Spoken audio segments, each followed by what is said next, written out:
Real Clear Investigations that says despite what James Comey said, the FBI failed to look at the vast majority of the emails on Anthony Weiner's laptop, which had thousands of Hillary Clinton's State Department emails on it.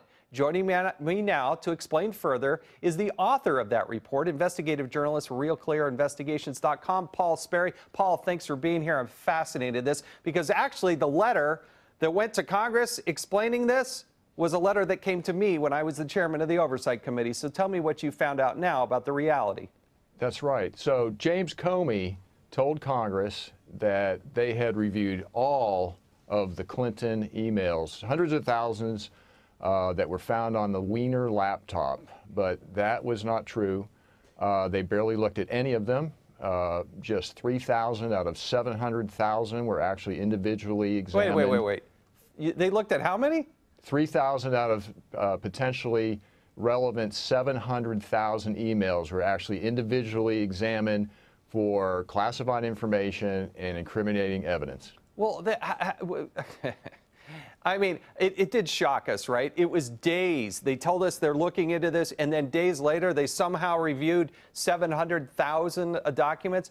How many people actually do you have any idea how many people were actually working on this case and looking at these documents? I was just going to mention that Peter Strzok, the disgraced agent who was in charge of this mid-year investigation of Clinton emails, he actually personally handpicked that 3,000 sample.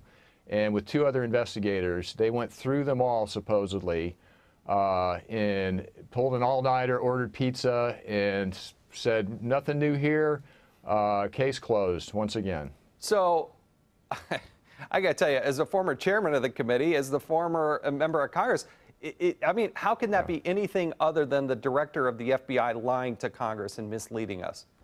Well, he also swore under oath that he had this story that there was this miraculous breakthrough in technology that allowed the FBI to process the Weiner laptop for evidence rapidly. And turns out that doesn't pass the smell test. That didn't check out either. It turns out there was a technical glitch that thwarted that effort.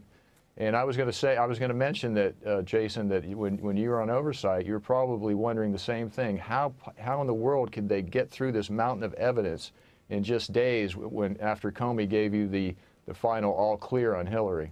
So now that you've unveiled or figured out what's going on with this information, where does this case go next? Is anybody investigating this? You have Michael Horowitz, who is the Inspector General for the Department of Justice. I wonder if he's looking at it. And if you have Attorney General Sessions, just today said that he's only operates, without any political influence.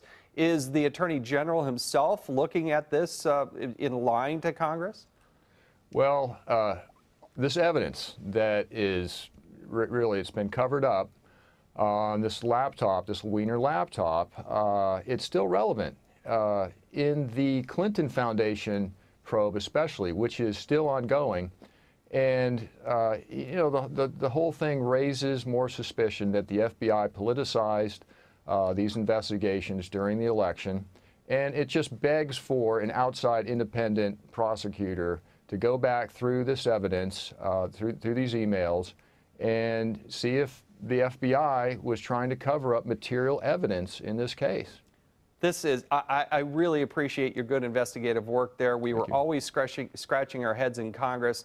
The fact that you've unveiled this, it does demand, I think, the Inspector General, the Attorney General himself, and potentially, I would advocate a second special prosecutor to look at this. There was no possible way that that was happening. It creates more legal jeopardy, I think, for James Comey, and it really is a shocking revelation that not only did they use Peter Strzok to look at that, information with his hand-picked people, and they, order late-night pizza.